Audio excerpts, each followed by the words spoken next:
Graça e paz, amados irmãos, sejam todos muito bem-vindos para o nosso culto aqui na Igreja Batista Jardim Marajoara de Nova Odessa. Hoje é dia 14 de junho e estamos nos reunindo virtualmente para louvar ao nosso Deus. Eu conto com a sua participação e estamos na certeza de que cada um dos nossos irmãos está cultuando ao Senhor na sua casa e o nosso louvor sobe junto até o trono da graça de Deus e temos então essa comunhão, mesmo que à distância, mas estamos louvando ao nosso Deus nessa unidade de espírito. Amém?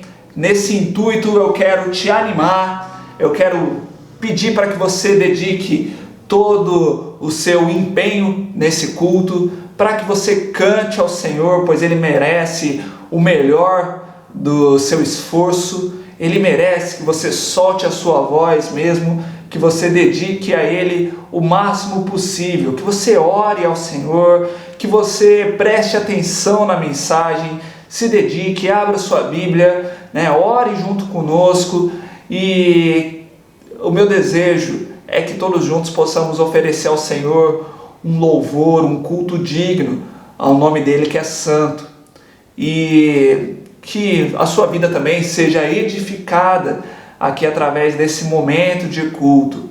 Nós vamos iniciar esse culto com uma oração da nossa irmã Aline. Boa noite, irmãos. Hoje eu fui convidada a orar. Primeiro eu quero agradecer pelas orações que os irmãos fizeram pela minha sogra. Muito obrigada por cada oração. Peço aos irmãos que continuem orando por ela, porque ela ainda tem uma grande jornada aí para vencer, a luta contra o câncer. Que eu só tenho a agradecer por todos os irmãos que oraram por ela. Muito obrigada. Agora vamos à oração. Senhor Jesus Cristo, obrigada, Pai, por mais um dia de vida, Senhor, para mim, para cada um da minha família, Senhor Deus. Eu só tenho a lhe agradecer, Senhor Deus. Estamos enfrentando grandes dificuldades, Senhor Jesus Cristo, mas o Senhor está conosco, Senhor Deus, nos protegendo, Pai. Embora agora as coisas estão sendo mais liberadas, Senhor Deus, que possamos nunca perder o cuidado, Senhor Jesus Cristo. Não vejo a hora, Senhor Deus, de voltar, Senhor Deus, para a igreja, Pai, nos encontrarmos como irmãos, Senhor Deus. Não vejo a hora de voltar para a EBD. Nossa, isso me faz muita falta, Senhor Deus. Mas eu sei que tudo que está sendo feito é necessário, Senhor Deus. Mas eu acredito que logo, logo nós nos encontraremos, Senhor Deus. Muito obrigada, Senhor Deus, pelo Senhor ter feito por mim e pela minha família, Senhor Deus. Eu só tenho a lhe agradecer, Senhor Deus, lhe agradecer. Muito obrigada por tudo. Eu oro agradecida em nome do Senhor Jesus. Amém.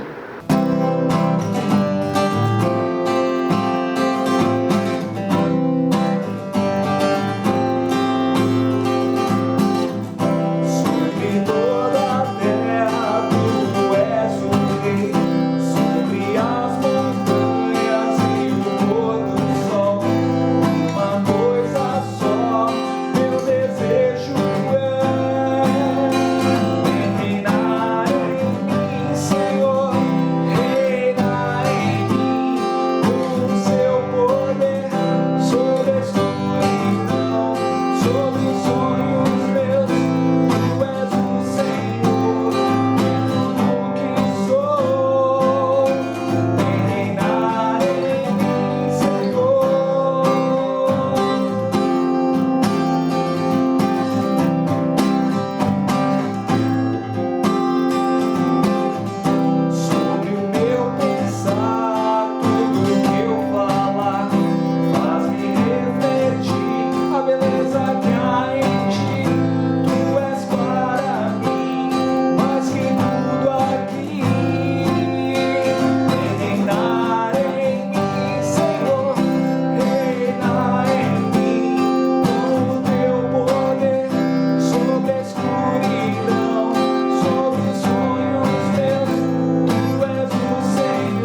noite, irmãos. Espero que estejam todos bem.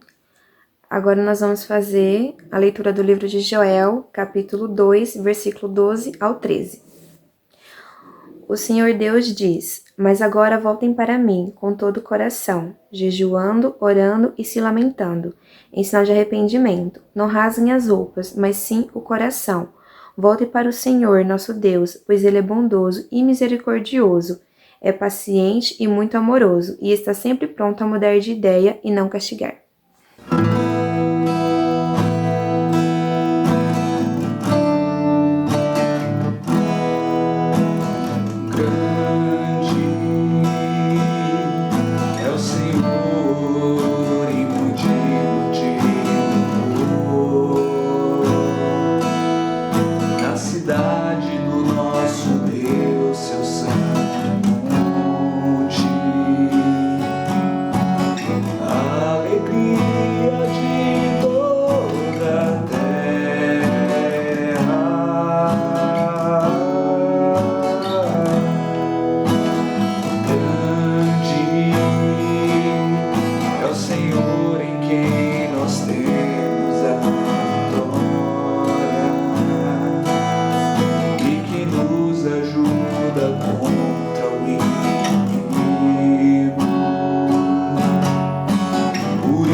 Para a nossa meditação de hoje, eu quero te convidar a abrir a sua Bíblia no Evangelho de Mateus, capítulo 5. Nós vamos meditar no versículo 4 e estamos nessa série dos bem-aventurados. Iniciamos na semana passada e vamos por algumas semanas meditar nessas bem-aventuranças pronunciadas pelo nosso Senhor Jesus Cristo no famoso Sermão do Monte.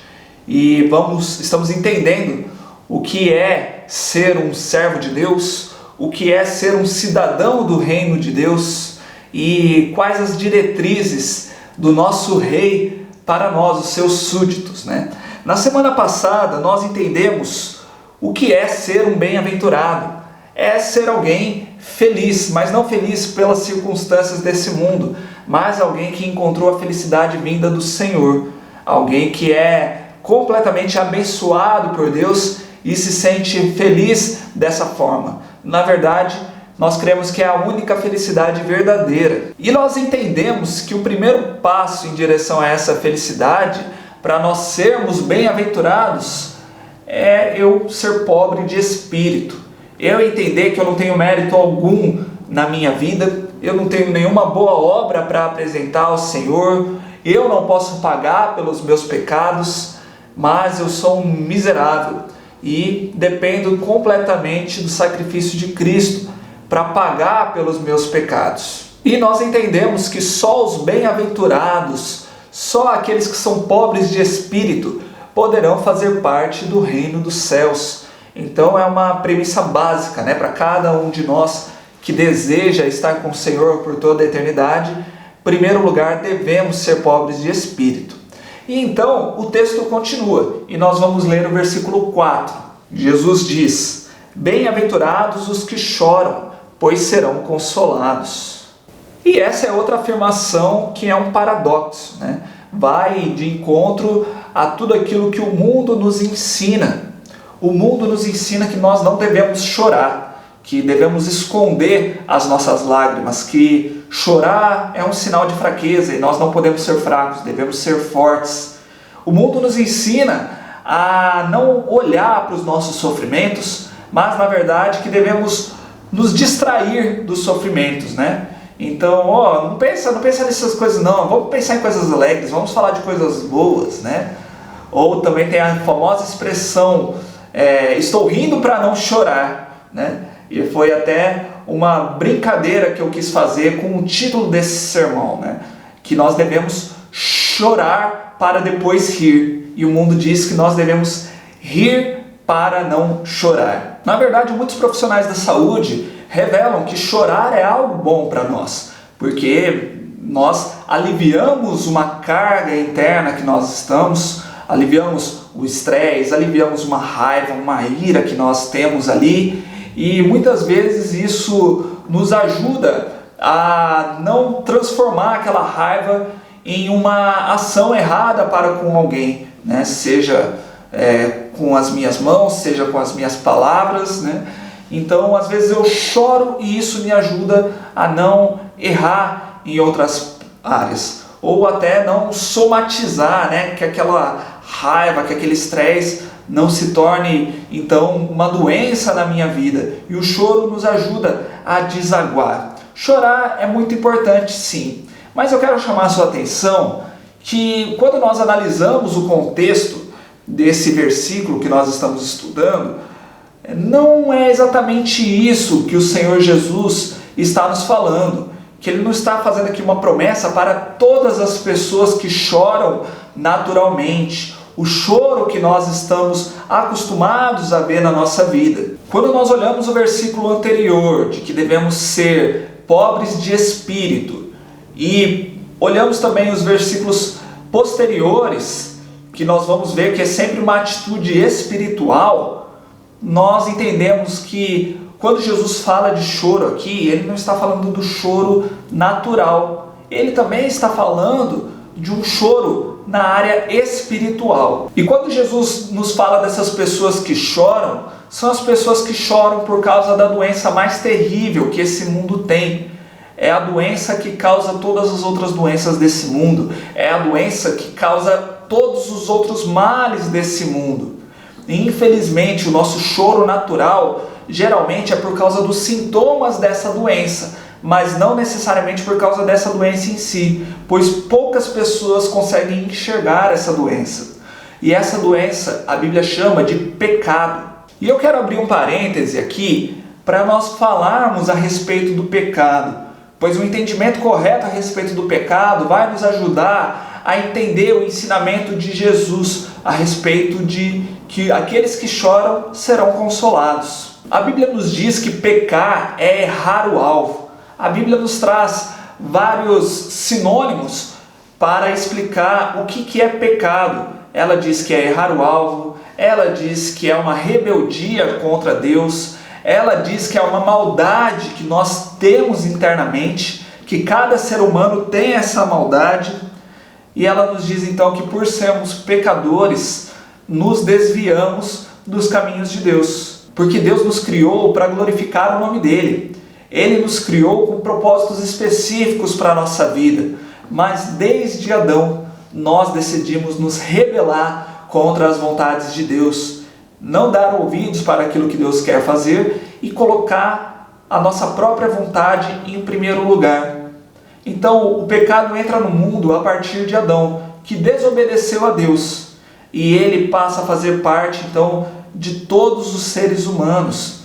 Ele está ali presente no nosso corpo e nós então somos pecadores desde a nossa natureza. A Bíblia nos ensina isso lá em Romanos. No capítulo 5 da carta aos Romanos, Paulo nos fala que por meio de Adão, a morte e o pecado entrou no mundo e alcançou então toda a humanidade. E todos então são pecadores, todos estão agora sujeitos à morte. Paulo nos diz também na carta aos Romanos que todos foram afastados da presença de Deus por causa do pecado. Então é uma doença muito séria para nós, que traz essa morte espiritual. Se não bastasse por aí também, lá no livro de Gênesis, assim que o homem peca, Deus fala que maldita é toda a terra por causa do pecado. Então, a partir do momento que o pecado entrou aqui no nosso mundo, toda a criação também se tornou maldita por causa do nosso pecado. Então, por isso que nós vemos tantas doenças, por isso que nós vemos tantos desastres, por isso que nós temos tantas dificuldades nessa vida, por isso que nós temos tantas lágrimas na nossa vida natural, por causa de um problema espiritual. E é necessário nós entendermos que todos nós já nascemos com essa maldade dentro de nós. A Bíblia é bem clara com relação a isso. E depois, conforme vamos tomando consciência, nós mesmos decidimos pecar, nós mesmos decidimos fazer essas escolhas contra o Senhor. Então Jesus nos chama a atenção para olharmos para essa realidade do pecado. O pecado ele está presente nesse mundo, ele está presente nas nossas vidas e ele nos move para cometermos diversos atos de rebeldia contra a vontade de Deus nas nossas vidas. E isso deve gerar em nós uma tristeza tão grande, porque nós estamos reconhecendo quão ingratos nós somos para com Deus que nos criou, que tinha planos maravilhosos para nós, e nós viramos as costas para Ele. Então, olhando para esse versículo de Mateus 5:4, eu quero fazer aqui 3 destaques. E o primeiro destaque é que nós devemos chorar pelos nossos pecados. Então, à medida que eu vou conhecendo quem é Deus, eu entendo que Deus ele é perfeito. À medida que eu vou conhecendo os seus atributos maravilhosos e principalmente a sua santidade, que Deus não habita com nada que é errado, com nada que é mal, e que nada de ruim, nada de sujo, nada de impuro pode estar na sua presença, eu devo olhar para mim mesmo e reconhecer quão sujo eu estou, quão miserável eu sou que nem posso estar na presença de Deus. E quando eu lembro que Deus não precisava de mim, e mesmo assim Ele me criou, mas mesmo assim eu tenho atos de rebeldia e de ingratidão para com Ele, isso deve gerar uma tristeza em mim. E quando pensamos que Deus criou o homem à sua imagem e semelhança, e Deus nos deu capacidades maravilhosas, capacidade de raciocínio, que nós não vemos em animais, em nada mais na criação, quando nós vemos a capacidade de nos emocionarmos, e Deus nos dá também a capacidade de governar toda a criação dele, e o que nós fizemos em relação a isso. E nós podemos avançar um pouco mais nesse pensamento.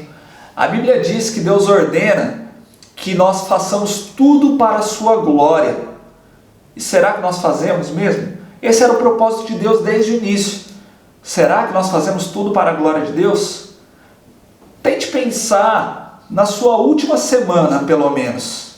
Será que aquela postagem que você e eu fizemos na internet, será que ela foi para a glória de Deus? Aquela mentira que nós contamos, será que nós glorificamos a Deus dessa forma? Aquela fofoca que eu passei adiante, ou até mesmo inventei, aquele desejo ruim que eu tive para com alguma pessoa, desejando o mal para ela, ou até mesmo comemorando porque eu vi alguém se dando mal, e no fundo eu fiquei feliz, eu achei que aquela pessoa merecia mesmo. Nós podemos destacar aqui também o linguajar indecente, né? Os palavrões já são comuns na nossa sociedade, as pessoas já usam sem nenhum pudor. Podemos lembrar aqui também das brigas, né? Quantas vezes nós perdemos o controle das nossas emoções, e isso é normal, né? Nem nos importamos mais com isso, sem contar também as corrupções presentes no nosso dia a dia. Muitas vezes nós criticamos os políticos por serem corruptos, mas somos corruptos em pequenas coisas, né? Queremos, às vezes, dirigir com a carteira vencida, queremos andar sem o licenciamento do carro, né? Queremos até sonegar impostos, queremos até pegar uma balinha ali escondida, uma bala que não pertence a mim, mas, uma balinha, custa quanto isso aqui? 5 centavos? Isso aí não vai fazer diferença para ninguém. Mesmo que a pessoa descubra, ela nem vai ficar triste. Mas isso é corrupção também. Isso fere a glória de Deus. E nós poderíamos ficar aqui discutindo por um bom tempo, lembrando tantos atos, grandes ou pequenos, que são errados perante Deus, que desagradam a Deus. E então eu olho para a perfeição de Deus e olho para mim mesmo e começo a ver quantas vezes eu errei, quantas vezes eu continuo errando, mesmo que eu tente, caminhar certo, tente fazer as coisas boas, mas todos os dias eu acabo fazendo algo errado. Que esperança eu tenho para mim mesmo agora, de que eu posso estar na presença de Deus? A Bíblia diz no Novo Testamento, na carta de Tiago, que aquele que tropeça em um ponto só da lei já é culpado de ter quebrado a lei inteira. Então não existe essa de pecadinho e pecadão, né? Eu errei pouquíssimas vezes na minha vida, Deus vai levar em conta isso, né? Deus vai olhar mais para as minhas boas ações. Não, para Deus, quem se sujou um pouquinho que seja, já é sujo igual a quem se sujou muito, a quem errou muito. Logicamente, existem consequências para as nossas ações aqui na terra também, né? Não podemos comparar aqui um assassinato de uma pessoa com roubar essa balinha. A punição que nós temos é diferente aqui nessa terra e perante as outras pessoas também, né? Em relação até a confiança que as pessoas vão ter para conosco. No entanto, perante Deus, somos todos pecadores e não tem diferença do tamanho do nosso pecado. E talvez você esteja pensando aí, mas eu tenho bons pensamentos, eu tenho um desejo bom pelas outras pessoas, eu desejo fazer algo de bom pelas outras pessoas, mesmo que eu acabe errando de vez em quando, mas eu desejo o bem, eu sou uma pessoa do bem, né? Bom, lembra que eu te disse que nós fomos feitos à imagem e semelhança de Deus? Pois é, uma dessas características da imagem e semelhança de Deus é uma consciência moral que Deus nos deu. No fundo, cada ser humano sabe o que é o certo e o que é errado. Cada ser humano sabe o que agrada e desagrada a Deus, mesmo que ele diga que não acredite na existência de Deus. Nós sabemos no fundo, o que é certo e o que é errado. Então nós trazemos esse traço, do nosso Criador para a nossa vida, de uma consciência moral. Alguns não dão atenção para essa consciência, e só querem fazer aquilo que é errado. Outros lutam com ela, querem fazer o que é o bem e acabam caindo naquilo que é errado. No entanto, nós precisamos entender que todos nós erramos, sim, todos nós somos pecadores. Temos o pecado habitando em nós e nós não merecemos estar com Deus, estar na presença de Deus, nem aqui e nem por toda a eternidade. E o apóstolo Paulo nos ensina na carta aos Romanos, no capítulo 7, como deve ser essa nossa postura de chorar pelos nossos pecados.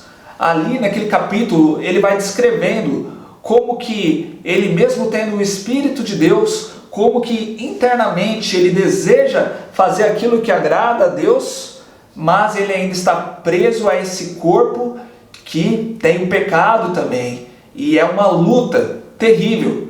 Então, por dentro ele quer fazer o bem, mas o seu corpo acaba fazendo aquilo que é errado. E ele diz: o bem que eu quero fazer, esse eu não faço. Mas o mal que eu não quero fazer, esse eu faço.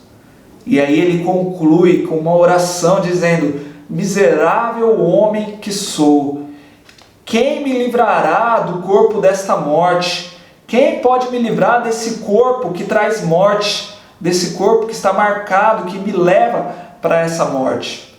Então ele conclui o capítulo dizendo: graças a Deus pelo seu Filho Jesus Cristo.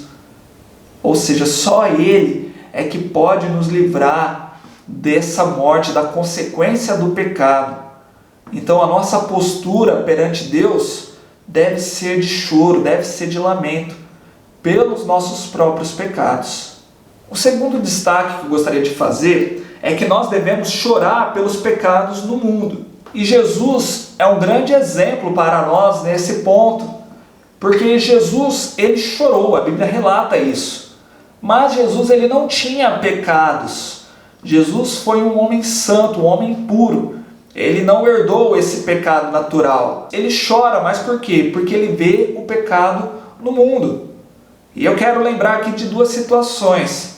Primeiro, no Evangelho de João, onde Jesus ele chega ali diante do túmulo de Lázaro. Lázaro está morto e as pessoas estão ali ao redor tristes por causa da morte de Lázaro.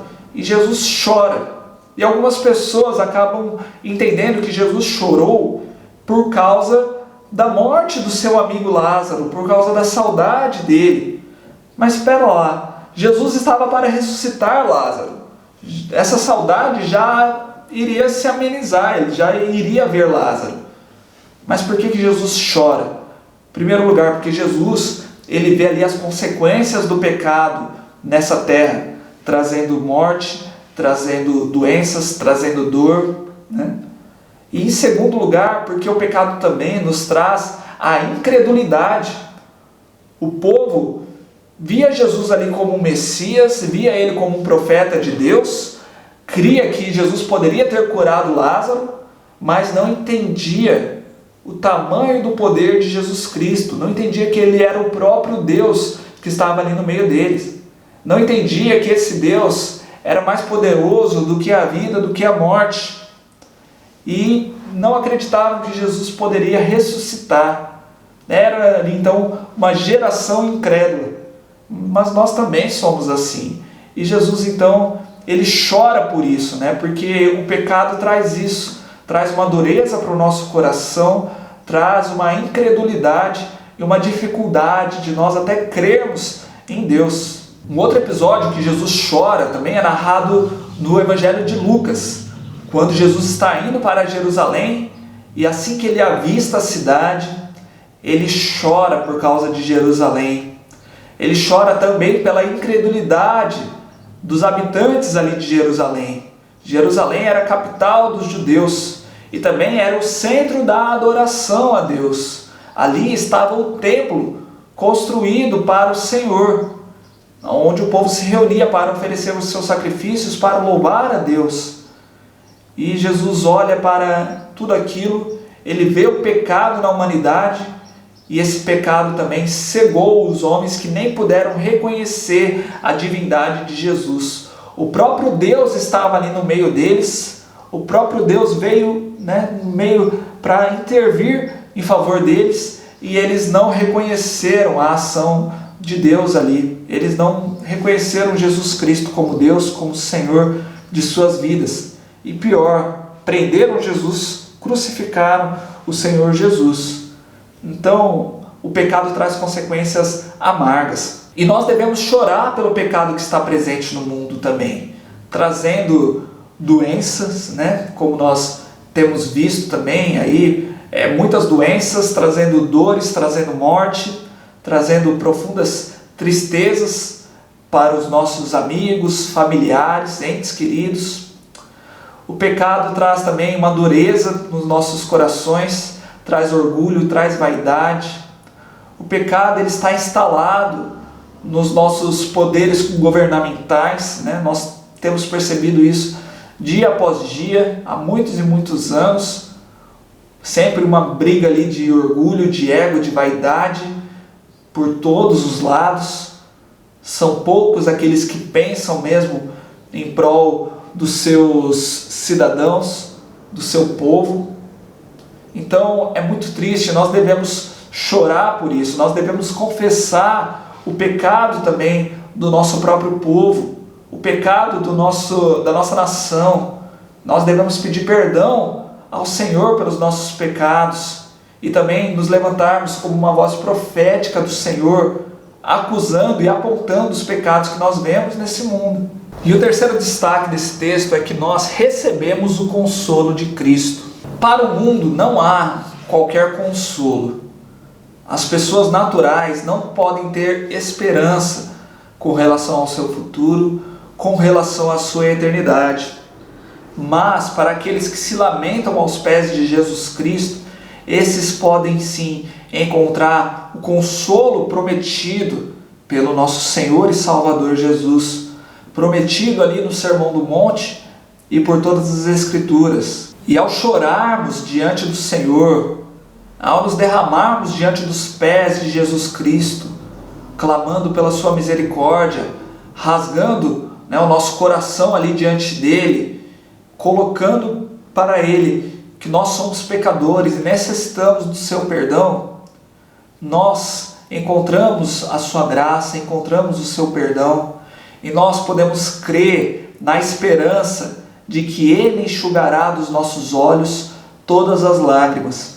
Então nós temos essa esperança de que não choraremos para sempre. Muitos buscam a Deus apenas para buscar a bênção de Deus naquelas coisas que são superficiais, fazendo pedidos que estão apenas na margem aqui terrena, naquilo que é temporário, e se esquecem de clamar a Deus e pedir a ajuda de Deus para o maior problema das suas vidas, que é o pecado e que nos traz consequências eternas. E é comum nós vermos pessoas pedindo oração apenas para os sintomas da nossa doença, Então as pessoas pedem ao Senhor para que Ele cure as outras doenças ali que nós temos, pedimos para que o Senhor nos dê riquezas, para que o Senhor nos dê um bom emprego, um bom salário, pedimos para que o Senhor abençoe os nossos relacionamentos. Legal, nós podemos orar por isso sim, não estou falando que é errado não, nós devemos orar por isso sim. Mas se nós não entendermos que em primeiro lugar nós precisamos nos lamentar e pedir ao Senhor a cura pelo nosso maior problema, pela nossa verdadeira doença que é o pecado, nós só estamos tratando os outros sintomas dessa doença. Então imagine que você tem uma doença seríssima, Imagine que, por exemplo, você tem um câncer e você está tratando apenas tomando uma aspirina. Geralmente nós agimos dessa forma. Nós só estamos buscando a Deus naquelas coisas que são superficiais. E Jesus então está nos ensinando que só é bem-aventurado, só é feliz aquele que vai chorar por causa da sua miséria, que vai reconhecer a sua doença, que vai reconhecer o seu maior problema. Esse sim vai encontrar o consolo de Deus, vai encontrar o perdão pelos seus pecados, através dos méritos de Jesus, através do sangue de Jesus que foi derramado na cruz. Então a alegria do Senhor vem e inunda a nossa vida, porque nós entendemos que o nosso maior problema foi resolvido. Nós tínhamos uma dívida eterna, uma dívida que não poderíamos pagar de jeito nenhum. E Jesus Cristo vem e paga essa dívida para nós. Olha que maravilha, E é por isso que eu dei o título para essa mensagem de chorar para rir. Enquanto uns ficam se distraindo e querendo rir para não chorar, mas eles riem apenas com coisas passageiras, é um riso que não dura muito tempo, nós entendemos na Bíblia que, em primeiro lugar, nós devemos chorar para depois rir. Porque as pessoas que não têm a Cristo, elas podem estar rindo por algum momento, mas infelizmente a eternidade será de choro sem fim. Mas aqueles que estão com Cristo, que encontram o perdão de Cristo, esses choram agora porque reconhecem a sua natureza pecaminosa, mas depois vão passar a eternidade na alegria, rindo com o Senhor, né? Vão passar desfrutando dessa verdadeira bem-aventurança, que é ser consolado por Cristo. Então nós só poderemos apreciar o tamanho desse perdão de Jesus Cristo quando verdadeiramente nós entendemos o quanto somos pecadores, quando nós entendemos o quão distantes nós estamos de Deus e quão sujos nós estamos. E isso nós só vamos entender quando, à medida que nos aproximamos de Deus, nós precisamos entender a seriedade do nosso pecado. Existe uma frase muito interessante que é atribuída a um teólogo do século XVII, a Thomas Watson, em que ele diz: enquanto o pecado não for amargo, Cristo não será doce. Muitas vezes nós só queremos essa doçura de Cristo, né? Nós só queremos a bênção dele, né? Nós só queremos que ele nos faça feliz, mas nunca olhamos para o nosso próprio pecado, nunca olhamos e nunca nos lamentamos diante dele, nunca derramamos as nossas lágrimas aos seus pés, clamando pelo seu perdão. Essa é a maior bênção que nós podemos ter, e esse é o início para a nossa caminhada com ele e para sermos abençoados em todas as esferas da nossa vida. Não adianta apenas eu querer uma bênção pequena aqui, outra ali, outra ali. Eu preciso da maior bênção do Senhor, que é o seu perdão para os meus pecados. O apóstolo João nos ensina, lá na carta de 1 João, capítulo 1, versículo 9, que nós devemos confessar os nossos pecados ao Senhor, para então sermos perdoados. A Bíblia sempre exige isso de nós, um arrependimento genuíno, confissão de pecados e depositar a nossa fé em Jesus Cristo, clamar a Ele por perdão. Nós devemos fazer isso para então sermos perdoados pelo Senhor. E eu quero lembrar da leitura bíblica que nós fizemos também durante o culto do profeta Joel, que foi usado por Deus para nos chamar ao arrependimento. Naquela época, os judeus tinham o costume de rasgar as suas vestes para mostrar que estavam arrependidos. Mas Deus está falando: não quero só atitude externa não. O que eu quero é algo interno. Então, não rasgue as suas vestes, mas rasgue o seu coração. Venha até mim com choro, com jejum, com lamento. Ou seja, venha contrito mesmo para mim e rasgue o seu coração na minha presença, então eu vou te perdoar. E é isso que o Senhor Jesus está nos ensinando, que nós precisamos nos arrepender pelos nossos pecados. Cada um de nós, o arrependimento deve ser individual. Cada um de nós deve ter esse momento de olhar para si mesmo, enxergar os seus pecados, enxergar a sua natureza pecaminosa e, como consequência também, todas as suas ações pecaminosas, e não ter outra alternativa senão chorar aos pés de Jesus, clamar a Ele pelo seu perdão e aí sim se tornar um bem-aventurado, pois vai encontrar o consolo de Cristo.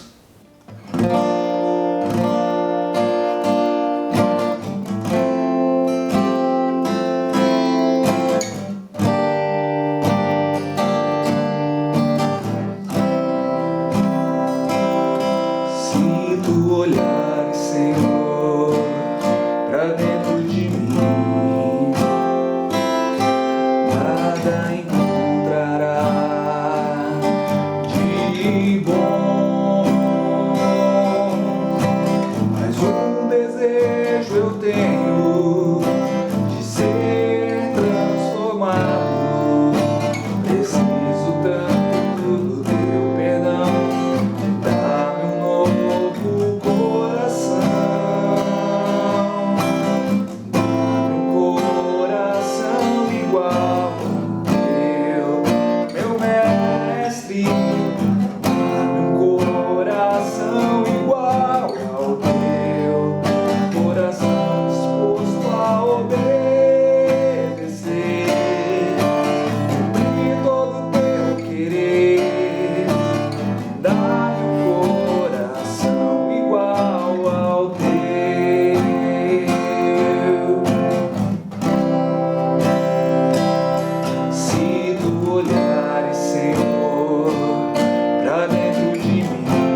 Eu espero que cada um de nós tenha entendido a mensagem do Senhor, que cada um de nós possa aproveitar o tempo que se chama hoje, né? Não deixar para amanhã, mas o mais rápido possível fazer essa varredura, né? Olhar para nós mesmos, reconhecer quão pecadores nós somos, e nós só podemos reconhecer quando nós olhamos para nós mesmos à luz da palavra de Deus.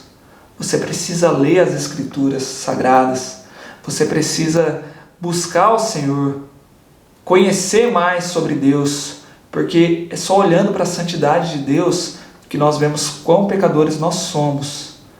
E só reconhecendo quão pecadores nós somos, nós poderemos nos arrepender dos nossos pecados e encontrar perdão e graça do nosso Senhor Jesus Cristo.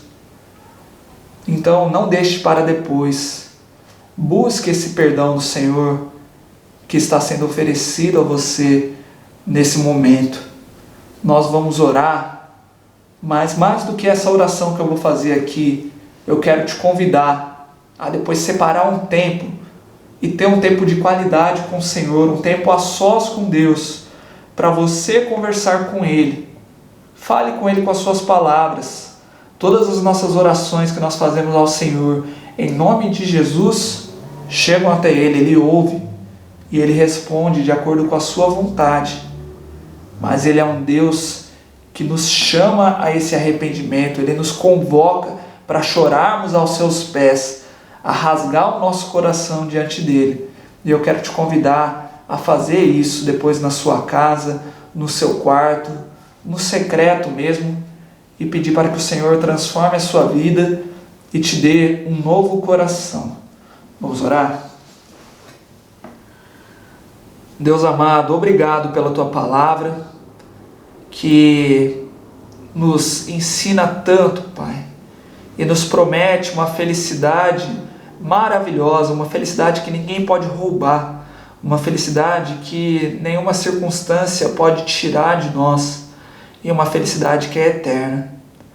Ó Pai amado, mas para nos achegarmos até Ti, nós precisamos ser purificados. E nós não podemos nos purificar, Pai, nós não podemos limpar a nós mesmos. Nós precisamos do Senhor.